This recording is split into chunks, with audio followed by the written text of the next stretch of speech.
Hi guys, मेरा पहला international trip, वो भी शेखों के शहर में। मैंने तो ऐसे ट्रिप की बहुत छोटी छोटी शॉर्ट्स वाली मिनी व्लॉग्स डाली। अगर आप लोगों ने नहीं देखा है तो जाकर देखो भाई। Dubai Is manifestation do work? You wanna see how? See where I am.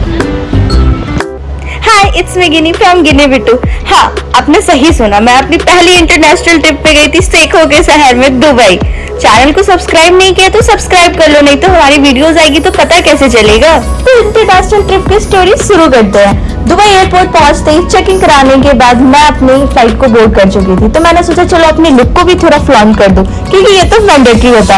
और जैसे ही भाई फ्लाइट टेक ऑफ की ना, मैं क्या बताऊं, मेरे पीठ में ऐसे गुदगुदी सी हो रही थी। वो कहते नहीं बटरफ्लाई इफेक्ट, एग्जैक्टली सेम वैसा ही। और मुझे पहली बार फ्लाइट के खाने भी अच्छे लग रहे थे। और कंट्री ने तो ऐसा वेलकम किया कि मैं फैन ही हो गई। वेलकम टू दुबई का इतना बड़ा सा लिखा था, मैं तो खुश हो गई एयरपोर्ट को देख के। लिटरली सच बताऊं तो वहां की हवा में ही लग्जरी की खुशबू आ रही थी। नाइट व्यू इतना क्लियर था कि मुझे लग रहा था कि मेरे वेलकम में पूरे देश ने दिवाली मना दी है। क्या करूं, मेरे दिमाग में लिटरली यही थॉट आया था। कंफर्ट मील राजमा चावल मंगाकर खाया और रेडी होकर निकल गई लोकल हाइपर मार्केट एक्सप्लोर करने के लिए। मैंने सोचा कि चलो यार कुछ चिटपुटी चीजें तो ले ही लेती हूँ। दुबई की one of the most famous ये हाइपर मार्केट है केयरफुल। मुझे तो पहले लगा कि अच्छा चलो फॉरेन ग्रोसरी स्टोर है, ऐसे मैंने तो पहले बहुत सारी वीडियोस देखी थी, मुझे पता था कि इंडियन ग्रोसरी मिलेगा। बट इंडियन ग्रोसरी के यहाँ तो हर एक जरूरत का सामान मिल रहा था, लिटरली हर एक चीज। देशी शॉपर कहीं भी जाए ना, शॉपिंग स्किल्स नहीं बदलते, वो वही चीजें खरीदते हैं जो उनके लिए कंफर्ट हो। तो मैंने भी यहाँ पे अपनी कंफर्ट के अकॉर्डिंग जो जो चीजें लेनी थी मैंने वही ली। नाम ही हाइपर मार्केट है, तो भाई यहाँ हर एक चीज, हर एक इंसान के टेस्ट बर्ड के अकॉर्डिंग सारी चीजें, इंडियन इंटरनेशनल सारी चीजें वहां पे मिल रही थी। हाँ, थोड़ा एक्सपेंसिव था, क्योंकि होगा भी क्यों नहीं, देश जो बदला है। लेकिन हाँ, आप जो भी चीज सोच सकते हो ना, वहाँ हर एक चीज अवेलेबल था। मैंने तो ऐसे नाम पढ़ पढ़ के चीजें ली और लिटरली मेरे ना अंदर पता नहीं शायद फर्स्ट डे था कि क्या, कि मैं कुछ भी ले रही थी तो वहां पे जो पैसे होते हैं वो दिरम में होते हैं, अगर मैं सही से स्पेल कर रही हूँ तो। हमारे तो इंडियन रुपीज में होते हैं, तो जो भी चीज यहाँ पे दिरम में थी मैं उसे लिटरली इंडियन करेंसी में चेंज करके देख रही थी। अच्छा ये इतने का है तो इंडियन करेंसी में इतना पड़ेगा। और वह सबसे मुझे अच्छा लगा ये हाइपर मार्केट में फ्रेश जो जूस का जो रखा था, बस अपना जितने ऑरेंजेस लेने हैं उसकी वेट कराओ, पे करो और फ्रेश जूस ले लो। वहाँ पे अनियन गार्लिक मतलब ईच एंड एवरीथिंग था, ऐसा कुछ भी नहीं था जो मुझे ना मिला हो। नॉनवेज सेक्शन में भी बहुत डाइवर्सिटी था, बट मैं तो वेजिटेरियन हूँ तो मैंने उधर उतना ध्यान दिया नहीं, क्योंकि उधर बहुत अजीब सी स्मेल भी आ रही थी। और यहाँ रेडी टू मेड फूड्स ज्यादा थी, क्योंकि यहाँ के लोग बहुत बिजी रहते हैं, लगता है फ्रेश खाना बना नहीं पाते हैं। सॉरी अगर किसी को बुरा लगा तो मुझे वहां दिखा वैसा, तो वैसे ही मैं बता रही हूँ। मुझे बड़ा सही लगा, यहाँ पे जो चीज आप भूल जाओ ना वो भी आपको देख के याद आ जाएगा। और भाई यहाँ पे मैंगोज देख के जो मुझे खुशी हुई ना, मतलब मेरे अंदर का वो इंडियन इंसान जिसे आम बहुत पसंद है वो तो खुश हो गया। और मुझे एक चीज और लगा कि कोई ये नहीं कह सकता यार मेरे ये चीज तो दिमाग से निकल गया, क्योंकि इतना बड़ा हाइपर मार्केट है, ईच एंड एवरीथिंग अवेलेबल है कि कोई सामान आप भूल नहीं सकते। भले ही आप 2 सामान लेने के और 10 लेकर आ सकते हो, लेकिन आप भूल तो बिल्कुल नहीं सकते हो। बस हमने भी अपनी ग्रोसरी शॉपिंग कर ली थी और घर निकल गए थे। नेक्स्ट डे काफी गर्मी हो रही थी, तो अथर्व मेरा छोटा नेफ्यू कहता है बुआ चलो स्विमिंग करते हैं। तो मैंने कहा चलिए राजा भैया हम सब स्विमिंग करते हैं, क्योंकि हम लोग में से किसी को स्विमिंग नहीं आती थी, अराहन को आती थी। फिर मैं स्विमिंग में एंजॉय किया, उसके बाद जकूजी में भी एंजॉय किया, क्योंकि जहां हम स्टे कर रहे थे वहां ये सारी फैसिलिटी अवेलेबल थी। काफी मजा आया। और ये 2 बच्चे ऑस्ट्रेलियन थे, देसी विद विदेशी। चलो गेस करके बताओ कि हम घूमने कहाँ गए होंगे, कोई चिटिंग नहीं करेगा, कमेंट में बताओ। The ब्रेथटेकिंग place of the Dubai Burj Khalifa. Life में अगर मैनिफेस्ट करो तो सब पॉसिबल है। सी आई एम नियर बुर्ज खलीफा, तो मैनिफेस्ट करो, मैनिफेस्टेशंस पूरी होती है। नाउ आई नो कि वो वाली फीलिंग कैसी होती है जब कोई ऐसी जगह जिसे आपने फोटोज में देखा हो, रील्स पे देखा, वीडियोस में देखा और वो आपके सामने हो, तो जो फीलिंग होती है ना वो बहुत अलग होती है। लोग जब एक्सप्लेन करते हैं तो लोगों को लगता है यार इतना एग्जैजरेट क्यों कर रहा है, बट नहीं, जो चीज को आपने हमेशा विजुअल में देखा, वो आपने अपनी आंखों से देखा हो ना, तो बस एक ही चीज निकलता है, वाओ। एंड ये वाला मोमेंट वही था। The perfect view, the perfect air, each and everything was so perfect. मैंने वहां पे बहुत ही प्यारा मोमेंट एंजॉय किया, तो मैंने थोड़ा सा कैप्चर किया है कि आप लोग उसे देख सको। तो ये रहा light show and the fountain show जो वहां होता है।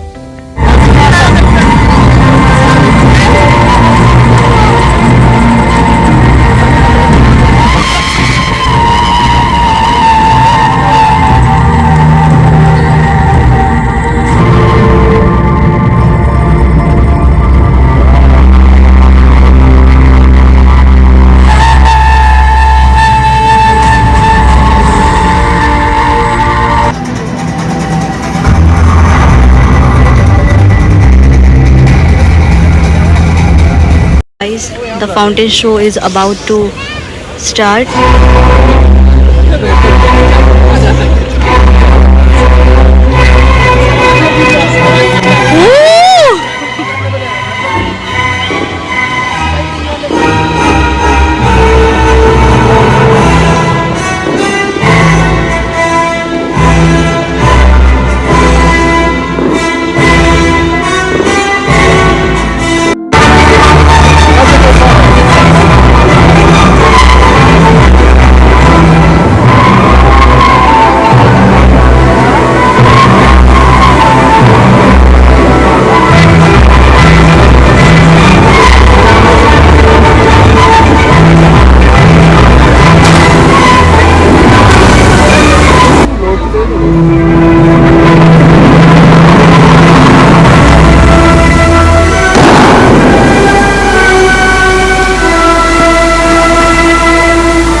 इतनी प्यारी व्यू को मैं देखूं या कैप्चर करूं, मैं तो बहुत कंफ्यूज हुई। मैंने छोटी सी क्लिप बनाई थी जो मैंने आप लोगों को दिखाया, और लिटरली मैं बताऊं लाइट शो को मैं ना ऐसे देखते देखते मेरे गर्दन में तो मोची आ गई मानो। तो फिर उसके बाद हम दुबई मॉल के अंदर गए।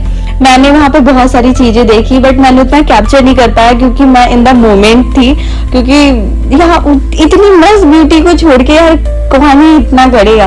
बट हाँ, मुझे वीडियो बनाना था, ये मुझे याद था, इसलिए मैंने कैप्चर भी करा था और एंजॉय भी किया। फिर उसके बाद जब मैं घर लौट रही थी, लिटरली कार ऐसी चल रही थी जैसे मक्खन की तरह चल रही हो। और भाई मैंने कौन सी स्पोर्ट्स कार नहीं देखी। लिटरली मैं जिस उबर में बैठी थी वो खुद एक BMW थी। और लिटरली जो हमारी इंडिया की स्पीड लिमिट होती है उस रेस में तो वहां की कारें चलती है।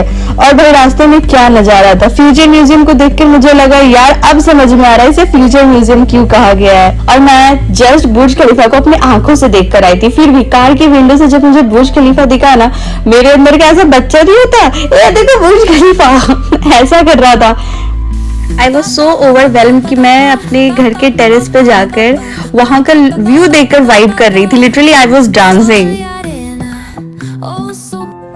दिस वॉज द सुकून हाउस जिसमें मैंने दुबई के अपने सारे दिन बिताए हैं। ये घर मेरे भैया भाभी ने लिया है, तो अगले दिन इसी में गृह प्रवेश की पूजा थी। भाभी ने इतनी मस्त अरेंजमेंट कराई थी कि लग ही नहीं रहा था कि इंटरनेशनली हम गृह प्रवेश की पूजा करा रहे। भाई ईच एंड एवरीथिंग बहुत ही ज्यादा प्यारा था। कुछ सामान खरीदने के लिए हम बाहर गए थे, तो मुझे वहां पे एक शॉप दिखा मधुर। भाई साहब मुझे यहाँ आके फर्स्ट टाइम फील हुआ कि मैं बहुत ज्यादा ही पेट्रियोटिक हूँ, क्योंकि लिटरली यहाँ पे मुझे इंडियंस, पाकिस्तानी, बांग्लादेशी सब टाइप के लोग मिले थे जो कि सेल कर रहे थे, हिंदी में बात कर रहे थे जनरली। और यहाँ पे वो हर एक इंडियन सब्जियां मिल रही थी जो मैं यहाँ नहीं खाती हूँ। फिर भी मुझे वहां देखकर पता नहीं क्यों इतनी एक्साइटमेंट हो रही थी कि मैं सब चीज को कैप्चर करी। तो मुझे फील हो रहा था कि नहीं यार यहाँ पे ये कैसे है, वहां पे वो कैसे है। मैं बहुत ज्यादा हैप्पी हो गई थी। अरे यार कभी कभी हमें दिल्ली में ना ये वाले बैगन नहीं मिलते हैं, ये वाले तो बिल्कुल भी नहीं मिलते। और ये देखो यहाँ पे कुंदरू भी है।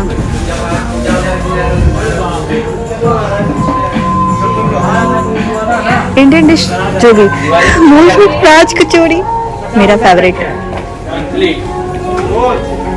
तो ये हम खा रहे हैं इंद्रानी कप। ये है इंद्रानी कप। 15 दिरहम का एक पीस आता है। ये 15 दिरहम का एक पीस आता है। तो हम 15 मिनट टेस्ट करके बताएंगे कैसा है। तो ये गिन्नी जी का है और ये गिन्नी जी के भैया जी का है। और हम लोग टेस्ट कर रहे हैं, Taste कर लेट्स रहे सी इज इट वर्थ। सुपर। यहाँ पे बहुत सारे टाइप की ड्राई फ्रूट्स मिल रहे थे और दुबई के चॉकलेट, तो मैंने यहाँ से दुबई की चॉकलेट पैक करा ली थी घर पे लाने के लिए, क्योंकि मुझे बहुत लोगों ने बोला था ये लेकर आना वो लेकर आना, बट मैं ज्यादा कुछ नहीं लेकर आई, बस चॉकलेट्स लेकर आई थी सबके लिए, क्योंकि उतना इनफ था। भाई जब मैं इस फ्लोर पे गई ना, मैं लिटरली अंदर से इतनी ज्यादा हैप्पी हो गई, इतनी ज्यादा हैप्पी हो गई इंडियन फ्लैग को देखकर कि मैं बता नहीं सकती। यहाँ पे तो वो चीजें मिल रही थी जो मैंने कभी एक्सपेक्ट नहीं किया था। लिटरली सारे भगवान के फोटोज, चूड़ी, बिंदी, स्टील के बर्तन, मतलब आपको जो भी चीजें दिख रहा है ये सारी इंडिया में हम यूज करते हैं। फुल ऑन इंडियन वाइब था। तो हमने अपनी जरूरत की सामान खरीद कर वापस घर आ गए। नेक्स्ट डे पूजा की सारी अरेंजमेंट हो गई थी और कुछ देर में पूजा शुरू होने वाला था। और भाई क्या डेकोरेशन किया था इन लोगों ने, तारीफ तो बनती है। मैं भी मस्त इंडियन अटायर में रेडी हो गई थी, क्योंकि पूजा था यार, तो उस दिन इंडियन पहनना तो नेसेसरी है। दिस वाज माय सूट जो मैंने पहना था। फिर पूजा शुरू हुआ, हम सारे लोगों ने अच्छे से पूजा करी। फिर मैंने सब लोगों के लिए थोड़ा सा नाश्ते के लिए पोहा बनाया था, जो कि बहुत ही ज्यादा टेस्टी बना था, बट इसमें जिंजर गार्लिक नहीं था, मैं पहले बता दूं, क्योंकि उस दिन पूजा थी ना। हेयर मी फ्लॉन्टिंग माई लुक, और फिर पूजा स्टार्ट हो गई थी। भैया भाभी भी पूजा पर बैठ चुके थे और बहुत अच्छे से पूजा, और मुझे तो फील ही नहीं हो रहा था कि हम इंटरनेशनली इतनी अच्छी पूजा करा रहे हैं।